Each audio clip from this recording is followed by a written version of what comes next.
Have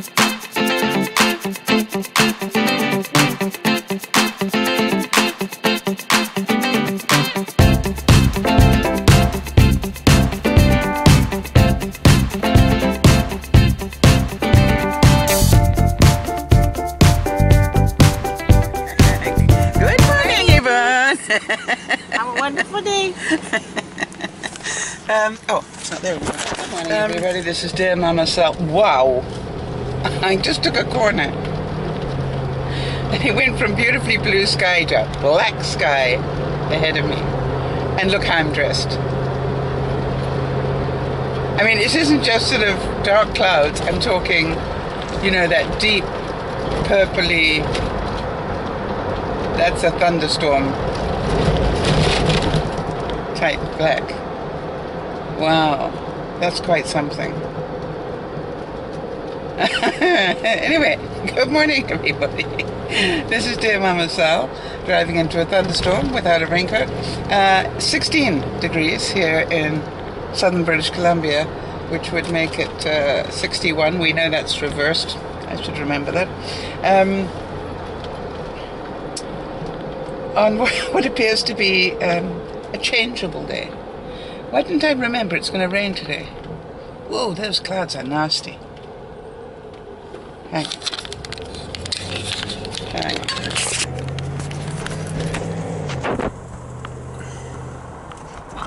Look at that. Really nasty. Okay, so the word for today is excitement. I have great excitement. Christine from Montana, I think it's Montana. Nah. I don't know, but you know who you are, Christine. You sent me something. Christine, whoever you are, you need to know that you hit a first. You are the first person to send me gifts from the world. And I haven't opened it because I want to keep it for my birthday. Because I'm pretty sure the reason that you sent it is because of my birthday. And so, but nothing will ever change the fact that, yay, you're number one. Now, you might also be the one and only for all. You know. But I did want to let you know that you just attained a very special position. I don't want to put your last name here in case you don't want that spoken. So, but I do want to thank you very much indeed. I don't know what made me go and check the box yesterday, but I did. There was something in it, and I went, oh my God, there's something in my box. It was so exciting. The kid in me nearly jumped up and down, as I'm sure you can imagine. And you probably didn't realize that you were going to be number one on my list. But thank you so much for making my day yesterday. I was just, you know, the envelope that you sent is sitting on my dining room table. And we will have a formal opening of it sometime over the weekend. Preferably on my birthday. As I think you know, I've got to be away on my birthday. I mean, I've got to go out. So hopefully I will find somebody to hold the camera while I open it for you. Or I can just put it on the tripod and open it. So I do thank you so much. And I guess what I've got to say is it's okay to do things that excite the little kid in you. I think part of what keeps us young is the fact that we do little kid things. I really do. I'm a great believer in that. I think things like playing with the pineapple slicer Cora thing was a little kid thing. By the way, I got a bad pineapple yesterday. The reason I knew it was bad pineapple was because the machine didn't work at all. It was really, really mush. So I just want to warn you, those of you who might use it, if you happen to hit a pineapple that's not properly ripe in the right way, or overly ripe, it won't work as well, obviously. I was just really lucky. Imagine if I'd hit a bad pineapple when I did the test. I would think the machine didn't work. But I didn't. I hit the right one. So be careful of those pineapples. And the funny thing was, I even kept checking to make sure that it was done. And I don't know if you know that you just pull one of the inside leaves, and if it comes out pretty quickly, without much resistance, you know that it's done. Maybe I waited a little bit too long with that one. Okay. All I know is it works. I proved it to myself. So the excitement that you feel when you do things like that is, I honestly believe, is really good for your soul. I think it's really good for your cells. I think it's really good for you top to bottom. And so I encourage you to do something childlike, whether it is go to the beach and skip stones, or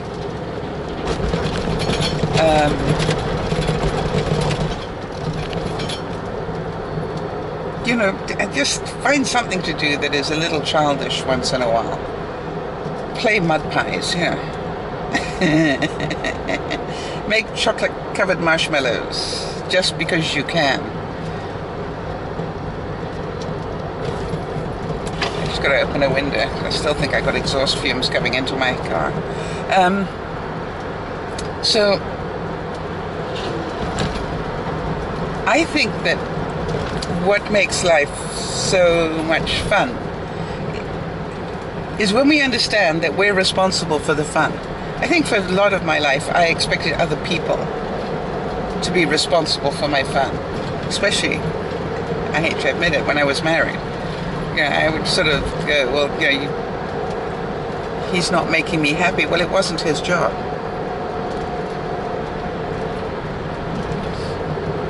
It's not my friend's job to make me happy. It's my job to make me happy. And the sooner I learn that lesson, that the happier life I will have, is really what I wish I had been told in a way that I understood when I was young. I had a lot of fun, mind you, especially in my 20s.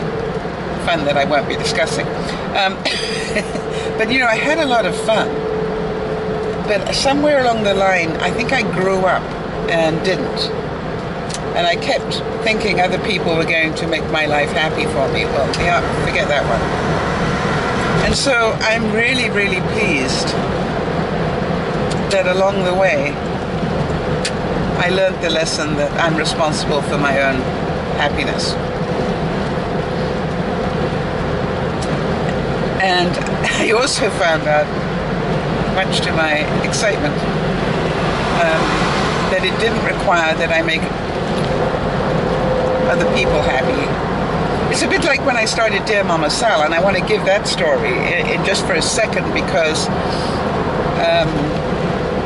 when I started Dear Mama Sal, well, when Benji started it, at 10:30 on the 25th of August, 2 years ago, when he set it up and left me to play with it.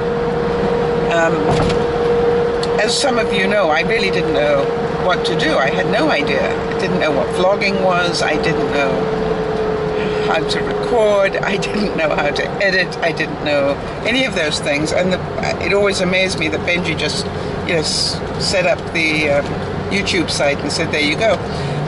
But the good news is, of course, that Benji knew me very well and knew that if I wanted to do it, I'd find it all out. Or die in the attempt, I'm one of those sort of people. And I think part of what his thinking was, he'd find out whether I really did have a calling to do it. Because if I did, I'd find out how to do it. And I really appreciate the fact that he knew that much about me, because I think a lot of people, would have said, well, that was pretty weird that he set you up and then just walked out. And I went, no. He knew me. He knew me very well indeed. And so the excitement, he didn't take away my excitement in learning. Now, I must admit, there were a lot of times in those first couple of months when I sat in front of my laptop and my camera in tears of frustration, because I did not understand how to get this stuff all to work together, or how much time it took. I couldn't believe how much time it took to edit and process and upload and then add annotations, and it was just like, and it was funny because the more I did, the more I knew needed to be done.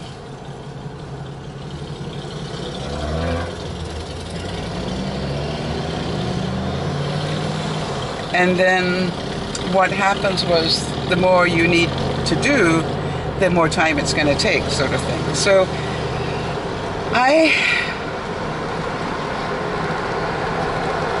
I remember the tears, very, very much so. And yet, when it eventually worked, I remember the excitement. Now, as some of you know, I've been playing with a new program that I was introduced to when I was at the Vlogger Fair. And it's a very confusing program to me. And I'm pretty smart. But I think I've got it mastered now. Well, mastered to enough that I know how to make it work. To do what I need it to do. Now, I'm sure there'd be lots more things that I could do with it, but I really feel that, okay, fine, I've got what it does. And then I can remember the excitement when I actually got a video that worked the way I wanted it to. And then it was funny because Nana wrote to me and she said, but Sal, there's music underneath it the whole way through. And I had to write back and said, yes, it's a peculiarity of this particular program. You need to have music behind it. If you, for some reason, and I haven't worked this out yet, if you don't have music on it, it doesn't play the clip. Now, I guess you could export it and splice it in without the music. That's a good point. I could do that. But it's another step, so it's easier just to turn the music right down and do it anyway. So I wonder what it is that you have done in the last week for your excitement, to bring out the little kid in you, that sort of, you know that feeling. Sort of rub your hands with glee type things. I felt bad actually that day I went and got myself that self-serve at McDonald's. I want to tell you, just for that split second, and there's 130 calories, I was a kid enjoying a soft serve. So do something to nurture the child. I wanted to give a heads up to Angela, because since we've been doing the 10-minute challenges, I don't know how she's done it. Well, she told me, now that I think about it. But Angela says she's lost something like 11 pounds, and I've put on weight. Go figure that. Anyway, so she said she lowered her portions and something else. I can't remember the other thing, but I'm certain we'll get a chance to talk to her and find out exactly what she did. But in 3 weeks, and I'm going, I've been walking every day, and I really have been watching what I eat to a certain extent. Not perfectly, I know. But I put on weight again. Never mind. The walking is not about weight, all right? I've got to dissociate those two, because otherwise I'll get depressed. And I know you're going to tell me, well, I'm building muscle, and I could well be doing that. But I don't want to associate walking and weight, because then I might stop walking.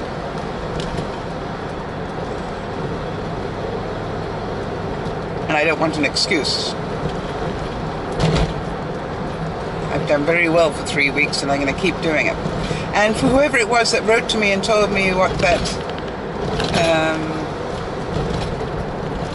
upper calf muscle is, thank you. I appreciated that. I'm thinking that maybe this is the process, that I will slowly stretch all those muscles up my legs. You know, I'm definitely, I can feel that my Achilles is stretched quite a bit, not perfectly yet, but it's still stretched quite a bit. And I am definitely feeling that my calves are a lot easier. And so I'm really looking forward to actually getting some movement. I can actually, I noticed last night when I was walking, I could actually feel the movement in my hips as well. When I say movement in my hips, I could feel a different rotation in my hips, which means that my hips are also beginning to loosen up as well. I really find it very, very difficult to believe that I had seized up to that degree, but I did. So that's what it is. So my excitement is about the fact that I am a couple of days away from being 67. That's exciting. Because I have to tell you, I really don't feel it. Touch wood. I really don't feel 67. It's pretty scary, isn't it? You know, it's just like, that seems so old.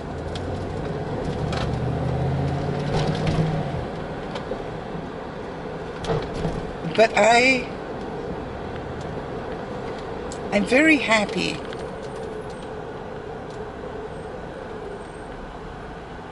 to be in the place that I am in terms of my mind and everything else. I'm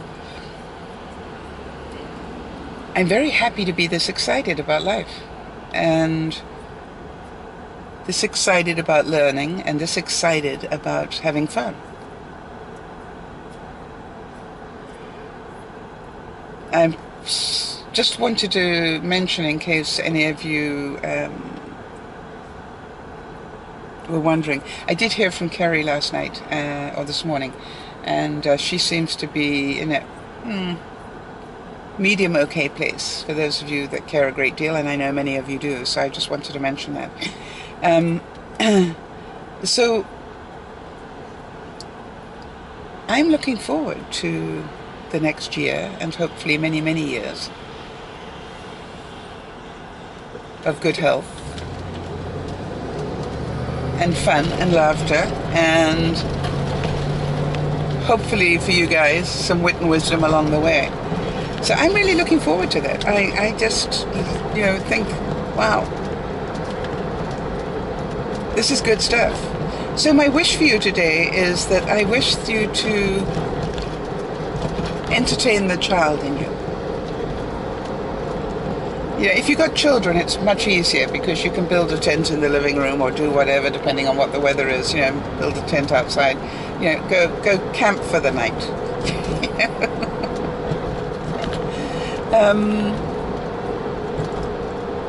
But I'd be very interested to hear what you've done in the last month to entertain your inner child.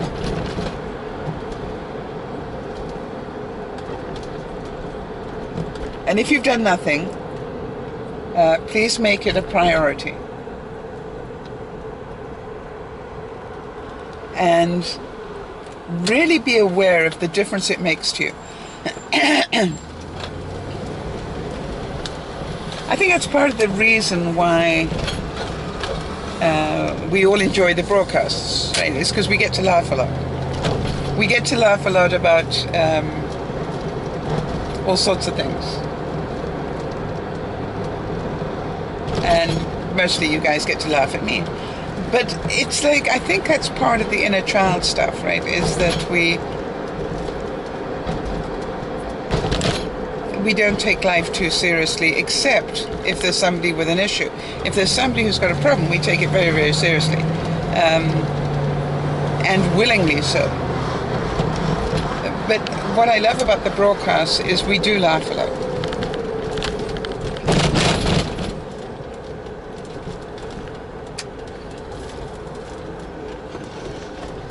Now I know that a lot of you will have worked out, because I've been talking about it, that I'm going to be on vacation next week. And I know you're probably thinking, yay, you know, we're going to get extra broadcasts and things. Well, I'm going to do what I can to entertain that possibility.